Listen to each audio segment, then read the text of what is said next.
call the Buhl City Council meeting to order this evening. Ryan, would you please take the roll? Councilor Pastori. Here. Councilor Marcus. Yes. Councilor Carter. Here. Mayor Claridge. Here. Okay. Next, we move into the preliminary budget 2023. Welcome, Diana. Thank you. It's floor is yours. All right, we'll get right into it. We just have a few departments to talk about tonight. The first one is the City Council preliminary budget. Really no changes to that. A lot of these departments, you'll see the majority of the changes are our workers' comp insurance, our liability and property insurance. They all went up about 12%. So the City Council budget is at $21,362.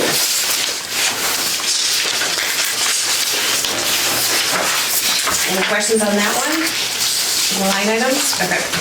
The next one is the mayor's budget, and that one is at $6,321. No changes to any of the wages or anything like that.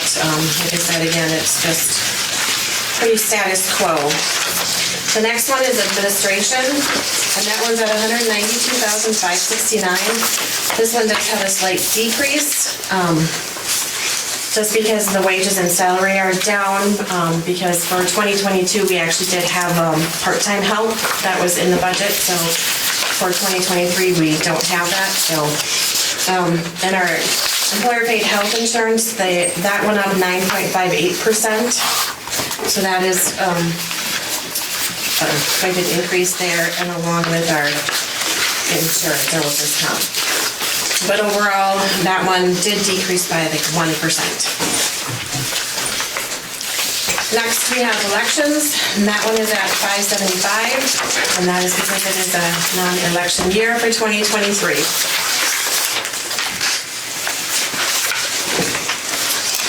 The next department is the finance department, and that is at $19,455. That did go down by 10%.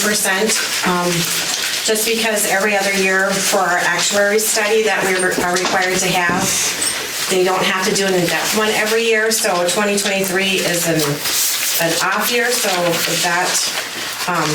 that did decrease. Our memberships are at 2,180, and that's basically RAMS, the Northeast Service Co-op, and the League of Minnesota Cities.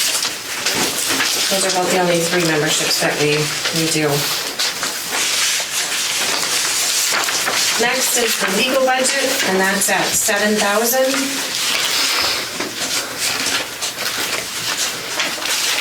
Then we have personnel at $720, and that's basically just for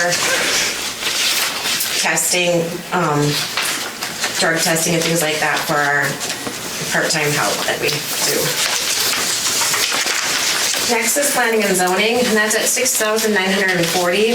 That did increase considerably, and that is due to we will need to have our comprehensive plan updated in 2023. So there is $5,000 in the budget for that.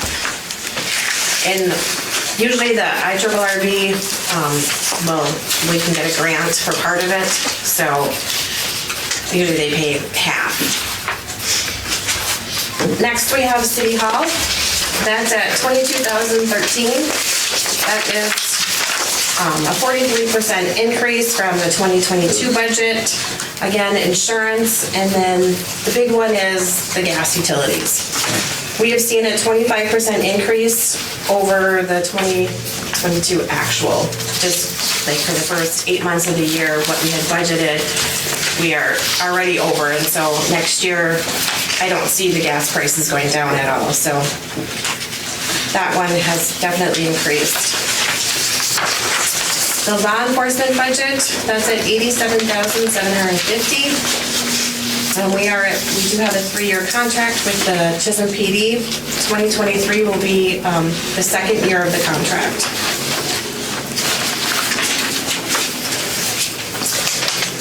Next up is the fire department, and that budget is at $38,953. That is a decrease of 28%, and that is due to us paying off the fire truck.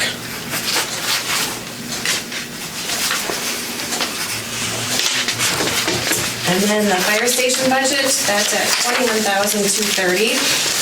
And again, the big increase is the utilities, the gas utilities. And that is for both the old fire hall and the new fire hall. Next is the building inspector, and that's at $4,775. It's about the same as last year, just a slight increase. We should be seeing some more homes going up, so the building permit cost will be going up. Any questions on any of these departments?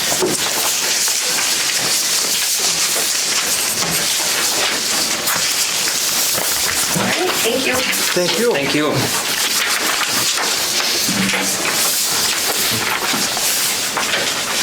We don't have to do any action on that, do we, Ryan? No, just for the council, no, well, Diane and I will continue to kind of work through and crunch numbers to see where we can, get that final levy amount down a little bit.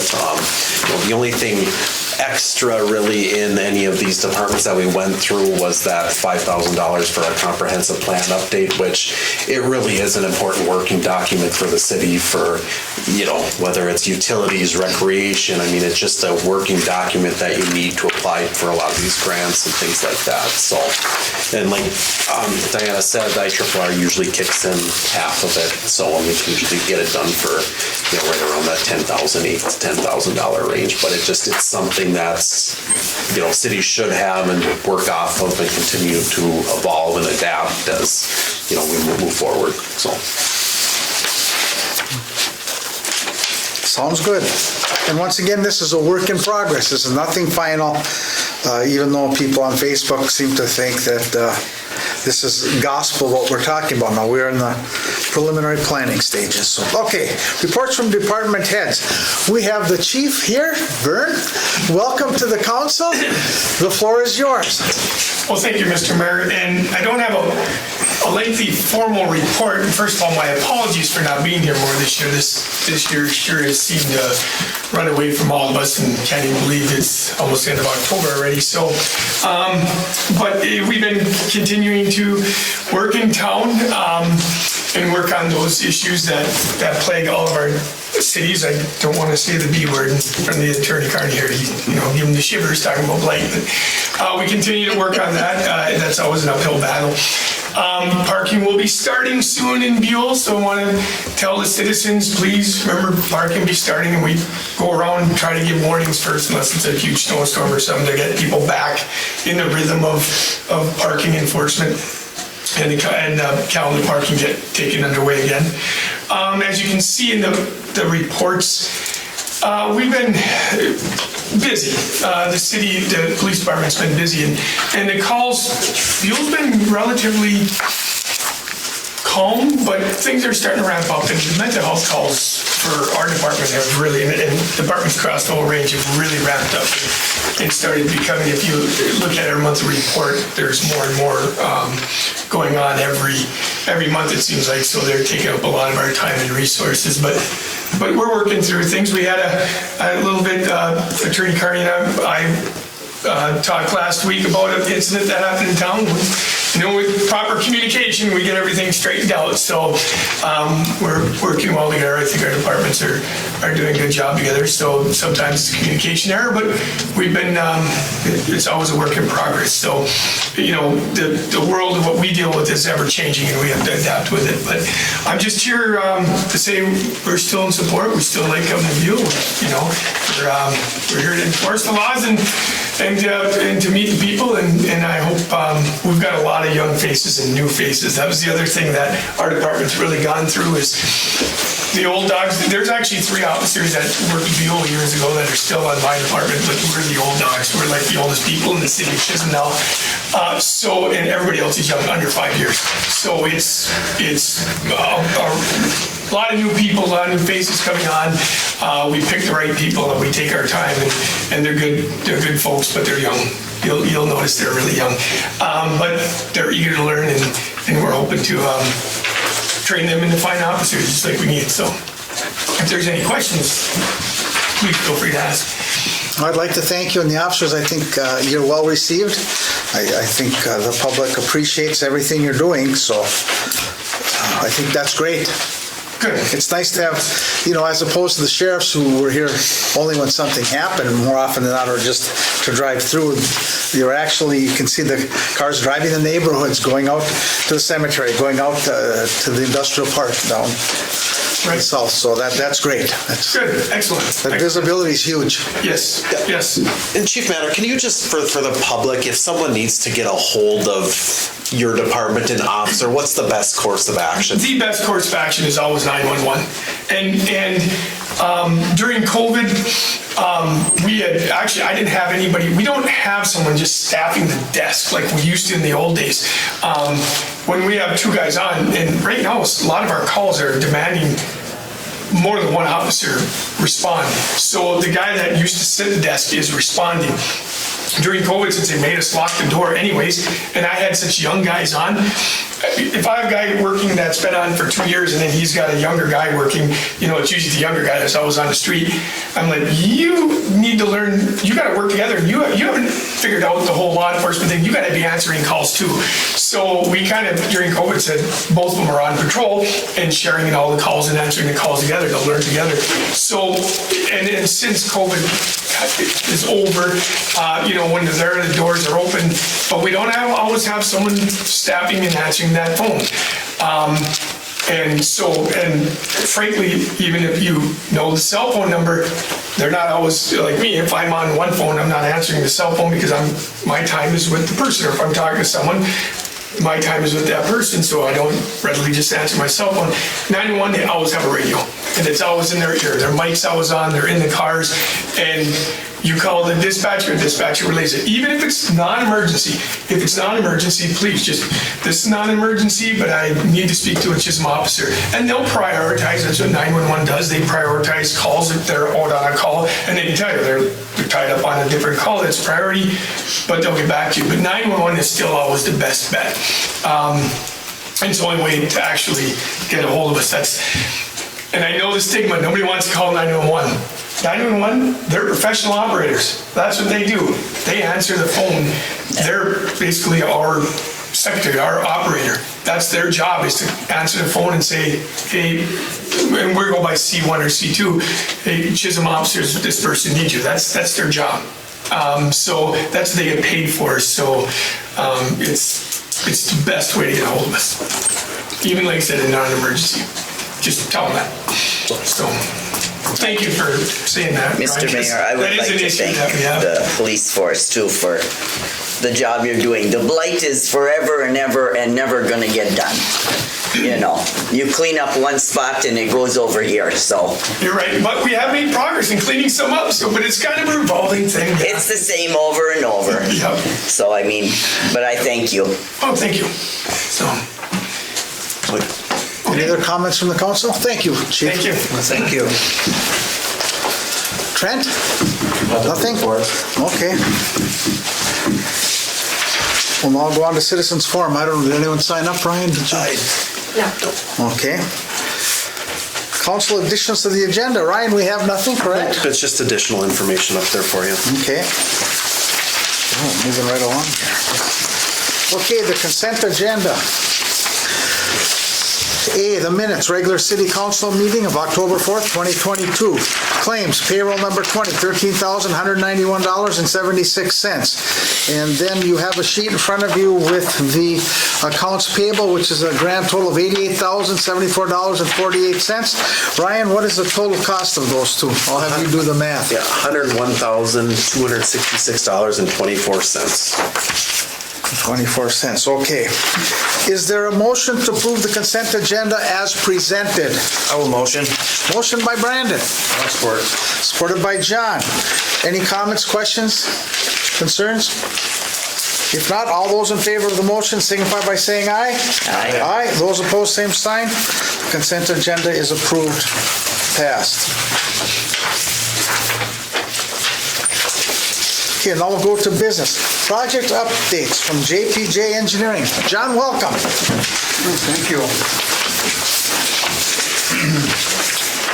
Project updates on the main project. They did complete the work at what's known as Alley F. That's where we have to remove the asbestos pipe and They completed the water line loop, so that work is done. The only thing they did not finish was the televising or the lining of the sanitary sewer, but we're not out of that work. We'll have to just have that done by somebody else in the next year or two. So with that work's pretty much done. We have a final inspection, so we call a pre-final inspection, scheduled for October 25th, which is next Tuesday. Representatives from USDA will be here and do a walkthrough on the project. Just go over it in general, maybe some administrative work with Ryan's office too. Do a walkthrough. We have a final punch list. Probably got about 13 items left on it. They've been picking away at it. And we did identify June 17th as a substantial completion date for the project. That's when they kind of finished all the paving. What that means is that's when the one-year warranty period started. So we do this pre-final now, and then we'll do a final inspection, completely close the project out around June 17th of 2023. So some warranty issues that come up over the winter months, they'll be added to the punch list, and those will be taken care of. So if there's any questions on the main project? Anybody? Council? And then on the Lynette Addition project, they've got a lot of the grading done, the road's getting shaped up. They're still waiting for the manholes to be delivered, install the storm sewer structures on the east end of the project. I talked to Joel and Stop, they expect them to be there, or be here this week yet. And they'll get on that right away and then finish class 5ing the road. That's about all the work we're going to be doing this year. So we'll have most of the class 5 in, and no pavement, no curb and gutter. And it'll be picked up in the spring of 2023 to be wrapped up. And that's an update on the two projects. If there's any other questions or comments? Do you think within a couple of weeks, and Joel and Sop will be finished up there with? Well, hopefully end of this week, their structures Even this come week, in, okay. and they'll get the class 5 on there. And I think it'll be... Delivery of stuff is never on time anymore. Well, that was the thing I asked them about they got the rocks on the other end, so people can't drive through there. I mean, should we just keep that road closed all winter? Is there any reason to open it up, or No, I don't see any reason. just keep it closed? Yeah. Because that dirt that's there is just gonna go in that corner lot right there. There's a little bit of dirt on the end where the rocks are. Yeah. You're just gonna swing it over and put it on that first lot there. Well, they had those rocks there since last year, Yeah. so I anticipated we should keep it closed. I didn't know if you wanted No, access in there over the winter. I know Trent's gotta get some electrical work done in there yet, so I don't know. Too good if it's locked out, so we'll leave it the way it is then. Any other comments for John?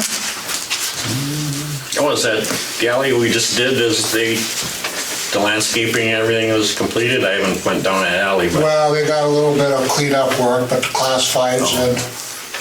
Okay.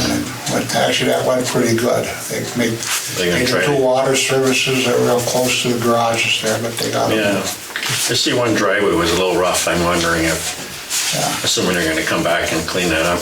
Yeah. Well, we might have some things on that alley because that was just done to add to the punch list, but Yeah. for the most part, it's done. Okay. Thank you, John. And there's a pay estimate, I don't know if that's... Yep, that's the next then one the on. new plat edition, I could, Those are the next two items. yeah. You want to just stay right there? Okay, then project updates are done. Is there a motion to approve? You have it to approve.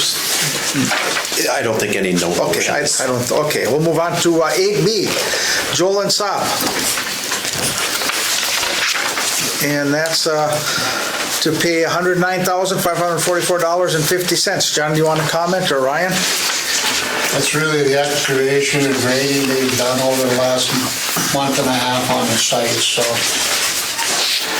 We get the subgrade road, subgrade cut in there. And I believe that's also to finish the sanitary sewer work that went in the back alleys. Is there a motion to approve the Jola and Sop billing of $109,544.50? Also moved. Moved by John, is there support? Support. Support by Carol. Further comment, question, or discussion? This is for the new addition in the baseball fields? Yep. Okay. Just to clarify. No, that's fine, okay, any further comment? Hearing none, all those in favor of the motion signify by saying aye. Aye. Those opposed, same sign. Aye. That motion is carried. Okay. The finalized plat map that we have in front of us. John, you just want to continue on? Okay. The map shows the subdivision of the area. There's 2 blocks with 10 lots, residential lots as we have laid out there. They all have water, sewer. Next spring they'll have a paved road on the Burnett Lane, Franklin Street area. They'll have, like I said, water and sewer stuff to them. I think the city's going to be doing some electrical work to the site. That Outlot B is the park area to the north. So I think that's kind of what we talked about over the last year or two, so I don't know if there's any questions or... Just past practice was for when we have new additions like this is for the council to approve the finalized plat as presented by the engineer. Maybe I missed one question, Ryan. Did I get the name right? Is it Damien Second Edition? It is, we're calling it Damien Second Edition. Second Edition, okay. And if I could too, before we make the motion on this, the second page has a list of signatures. They'll take the mayor and notarized. But the person who looks at it next is the county surveyor, because there's a place for him to sign. And then if it's approved by the council, we send that to the county surveyor, they review it. If he says it's okay, then we make Mylars out of it. There's, the Mylar paper, those old plats are made of, and that will be printed on Mylar paper for you guys to sign, but you can still approve it, the way it is. There's something the county surveyor has to review our comment on, we'll bring that back and just identify any changes that were made. As we approve this, then that street that goes past there, when we get that all straightened out, that's next spring, I'm assuming? Yeah, up on that Memorial Drive. Right, yes. We got knocked out. We'll straighten that all out and lower that, yep, okay. That's part of next year's project, and straighten out that north end of Jefferson Street where it ties in there. Yeah, it looks like it's gonna be perfect. They're all straight that Yep. out, yeah. And it's gonna be wider too, because that's tight there right now. I just double checking. I'll make the motion to approve the plat that you've given to us. Is there support? Support. Support by Carol. Further comment or discussion? Council, do you have anything you want to bring up? Again, this is for the development in the baseball fields, correct? Yes. Okay, just to clarify. Further comment, question? Hearing none, all those in favor of the motion signify by saying aye. Aye. Those opposed, same sign. Aye. That motion is carried.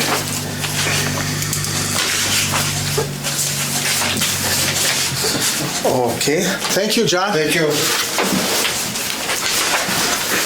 Next, we're going on to 8D, liquor license, Billy's in the Hideaway. Is there a motion to approve the liquor licenses for Billy's in the Hideaway pending submission of all necessary paperwork and compliance checks? And this is standard operating procedure that we do every year. Correct. Yep, is there a motion? I'll motion. Motion by Brandon, is there support? Support. Support by John.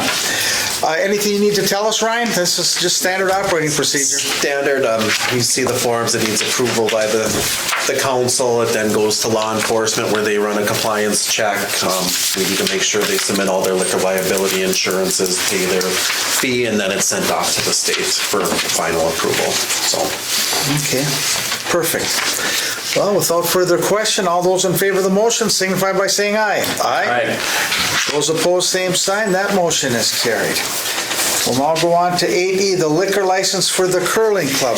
Now, this is a little bit different. Ryan, do you want to explain the difference? Yeah, same process, it's just a different type of license, so I wanted to do it at a different motion since it's dealing with the curling club and not a bar. So it's just a club liquor license is what they're going to renew. I'd entertain a motion to approve the curling club liquor license. Is there a motion? Also moved. Moved by John. Is there support? Support. Support by Carol. Any comments or questions from the council?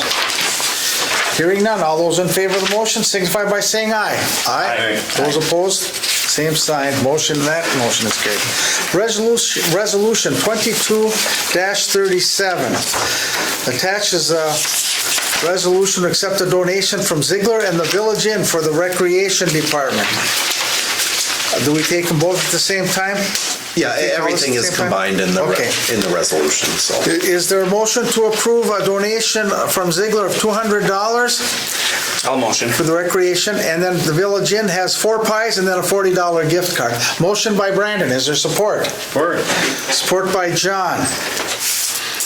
Further comment, question, discussion? It's nice to see those people step up. Without any further comment? All those in favor of the motion, Ryan, please take the roll. Counselor Pastori.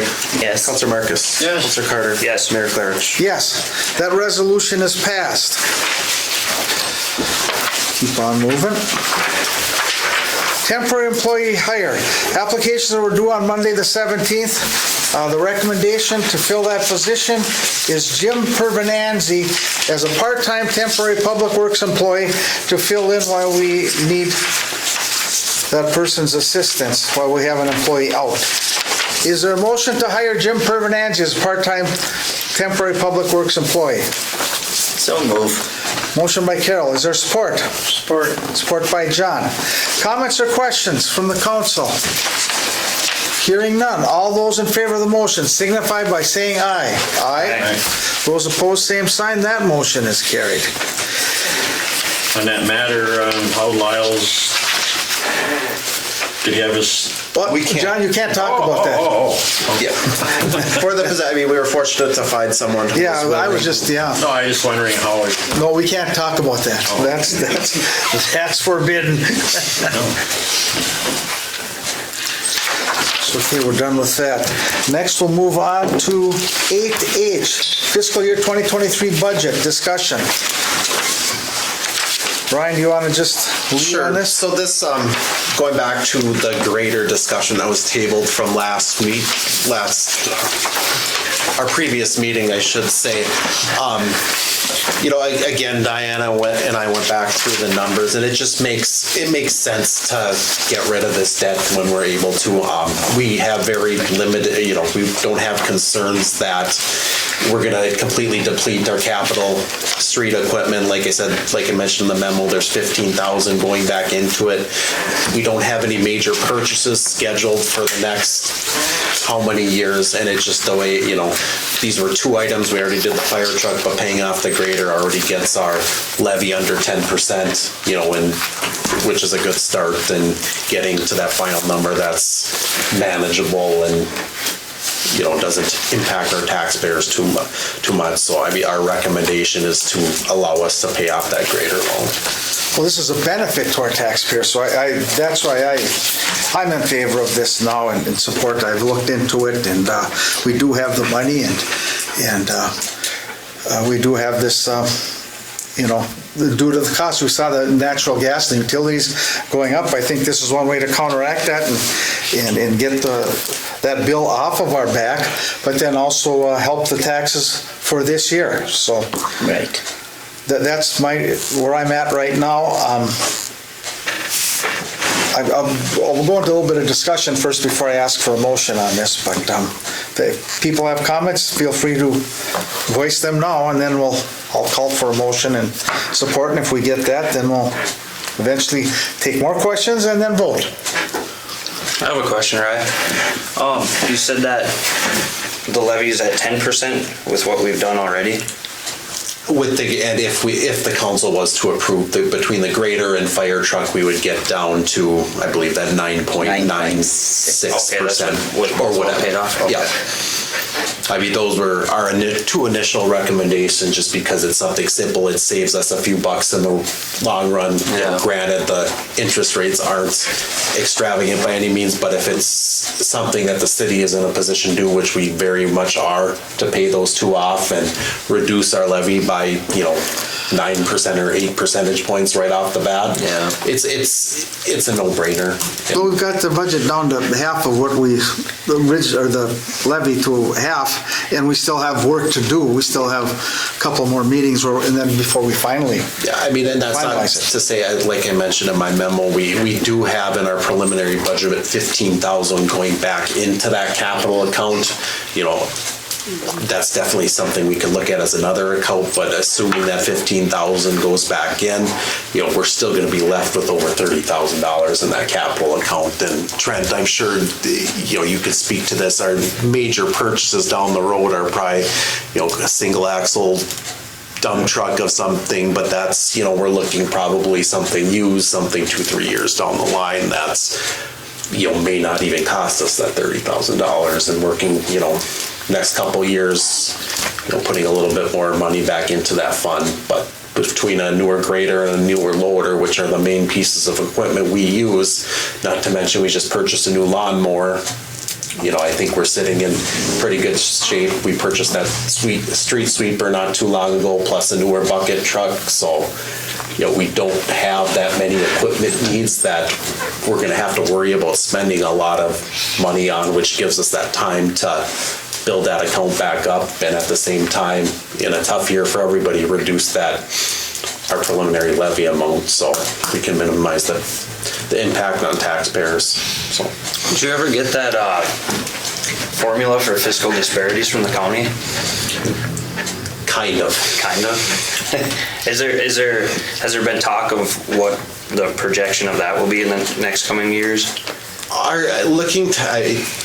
And this can change based on, growth of commercial and industrial, but I mean, since our tax rate will go a little bit higher, it's likely that we will get some more fiscal disparities next year we'll see an increase next year. Things can change, but, working on past data, a higher tax rate, we'll get more fiscal disparities. But the key is, and I think the county's made this point to me, trying to keep these, the line level rather than the dips and the ebbs is crucial to maintaining the stability, but kind of consistency that we're looking for. The history is that it ebbs and it flows. Mm-hmm. But we had 3 good years prior to that where we built way up. Mm-hmm. And we dropped back, and we still dropped back to the amount that we were getting about 3 years ago. So it's there. And I was at a meeting with the range mayors, and we talked about that. And there was other cities like Ely, they got hit like us, Chisholm, and it seems like there were 3 good years, and then this. And it's not a bad year. It's just that the formula catches up with you, and it's based on what your taxes are previous years. One of the things they said that does kick that fiscal disparities up a little bit is if you levy a negative number. So I mean, just to keep that. I mean, they said 0 and above. That's fine. That's keeping that. But if you levy a negative, that does fit into that formula. I don't know how. They just said it does work, and once again, they plug the numbers in and it spits it out. We're at the mercy of a computer. That's unfortunate, but that's life in the fast lane. With that, I'm going to make a motion to approve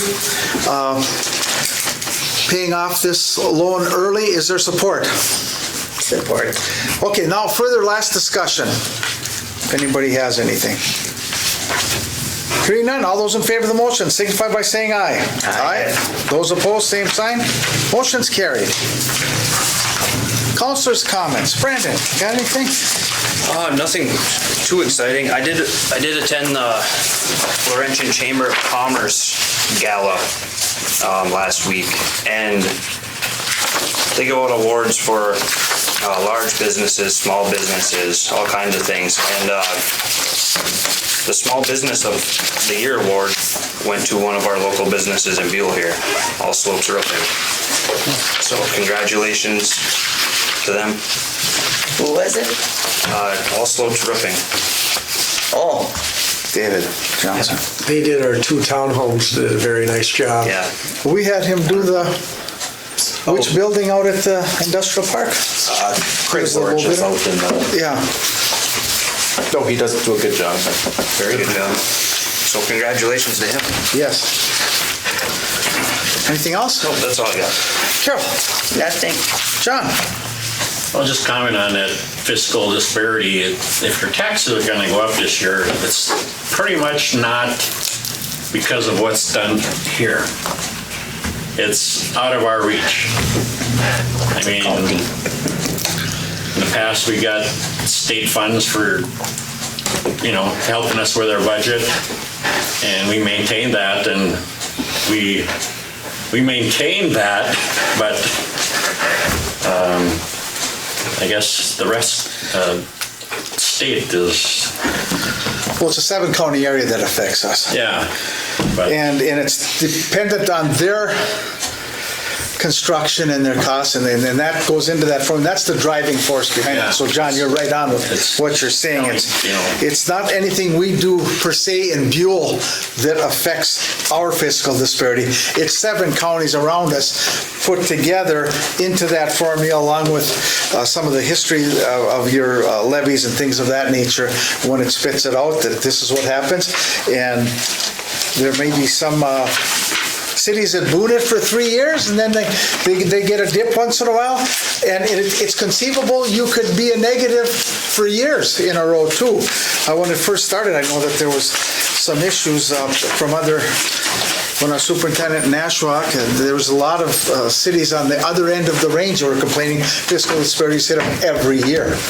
But that's kind of leveled out now. We've been very fortunate the previous 3 years. We went from, what was it, Ryan, about 112,000 up to about 180? Correct.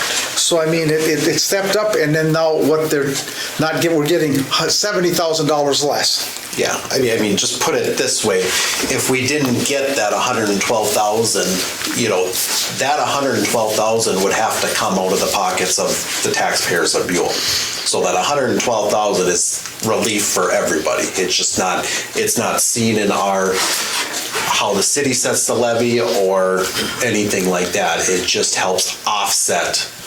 So smaller cities like Buhl can offer services, law enforcement, EMS, things like that. So well, just the point is, it's always been there. Now it's not. It's still there. It's just not as much as there. So fiscal disparity still benefits the city of Buhl. If it doesn't, the impact on taxpayers would be a lot more than what it's going to be. It's basically a write-off for everybody's taxes here. This year, it's not going to be a write-off. It's going to be $70,000 less, and that is shared based on your property value. Anything else, John? No, man, it's just Okay, I'll just give this week's mayor's comments. I want to provide an update on the water tower and South Industrial Park infrastructure projects. Over the past year, I've been actively working with our legislators, both the state and federal level, along with this council, to secure funding. Both Minnesota senators have supported this project and have both recommended Buhl's request to their respective federal appropriation committees.